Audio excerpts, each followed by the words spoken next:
er Henning, og jeg er langturschauffør. Kører rundt i verden i min lastbil, så jeg næsten bliver skør. Jeg er en ensom cowboy på landevej. Jeg kører rundt i sne og slud og blæst og også i regn. Langturschauffør, ja jeg er langturschauffør, leder efter en kvinde på verdens tinder.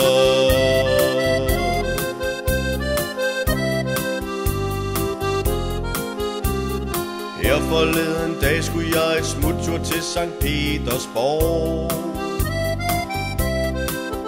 Det er et smut på 20 timer med levende dyr i min vogn.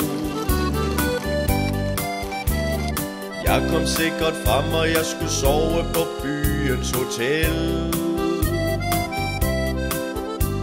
Men efter 20 timer var jeg ved og kede mig ihjel. I Sankt Petersborg, i Sankt Petersborg gik jeg ud for at finde en moden kvinde.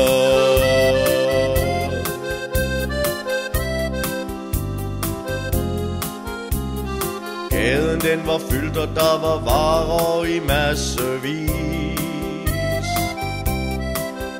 Der var tykke, der var tynde, og en enkelt, der lignede en gris. Mit blik det stivnede pludselig, og jeg følte en glæde, da jeg hørte denne kvinde sige: du får det allerbilligst hos mig. Min lykke var gjort, ja min lykke var gjort. Nu skulle jeg gå bananer med min egen Svetlana.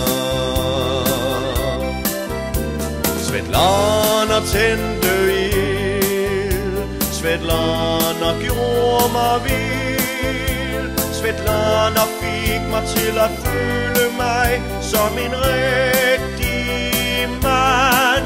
Og Svetlana, du gør mig som besat.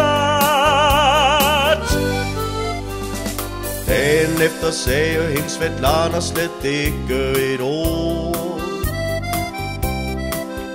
Og jeg fik den grumme tanke, om måske jeg har begået et mord. Svetlana hun lå stille, der var fingermærker på hendes hals. Jeg husker vi blev fulde, smed alt tøjet og dansede vals. Gjorde det igen, ja jeg har gjort det igen.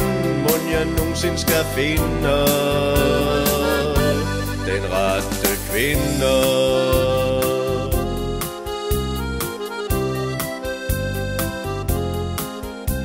Jeg skyndte mig afsted, for jeg skulle videre til Polen med kød. Så jeg parterede Svetlana, for nu var hun jo alligevel død. Hun fik plads om i min fryser, der hang hun bare så flot. Jeg tænkte, hvad gør det i Polen? De synes sikkert også menneske smager godt. Langturschauffør, ja jeg er langturschauffør. Mon jeg nogensinde kan tænde